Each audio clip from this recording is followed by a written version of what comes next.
Hello friends, আমি ববিতা চলে এলাম আবার একটা নতুন ভিডিও নিয়ে। তো দেখতে পাচ্ছ আমি আজকে এসেছি রাস্তার সাইডে ভিডিও করতে। আর এই যে আমার ছেলে আর এই যে দুজন আছে, এই আম গাছে উঠে আম পাড়ছিল। তো আমি ওদেরকে বকা দিয়েছি, নিচে নেমে এসেছে। আমার আমার ছেলের হাতে একটু লেগেছে। তো দেখো, আমি দুদিন আগে একটা ভিডিও ছেড়েছিলাম। তো ওখানে আমি বলেছিলাম যে চোখের সামনে একটা ঘটনা ঘটে গেল। বাস্তবে আমরা জঙ্গল এরিয়ায় বাস করি, আমরা জঙ্গলে থাকি, মানে চারিদিকে জঙ্গল আর মাঝখানে থাকি আমরা।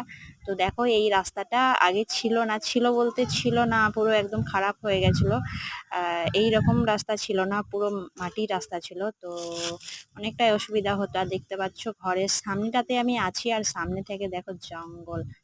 ওই যে জঙ্গল দেখা যাচ্ছে, ওই জঙ্গলটাতে আমরা গিয়েছিলাম পাতা আনতে। তো সেখানেই ওকে মানে হাতিতে আক্রমণ করেছিল, ঠিক আছে। তো চলো, দেখছো ছেলে একটু এনজয় করছে। মানে ক্যামেরা দেখলেই মনে করে ওরা যেন আমি ভিডিও করছি। তো সেই জন্য ওদের রিয়াকশন দেখো আমার ভিডিও করা দেখে। দেখছো রাস্তার সাইডে বসেছি, কত গাড়ি যাচ্ছে।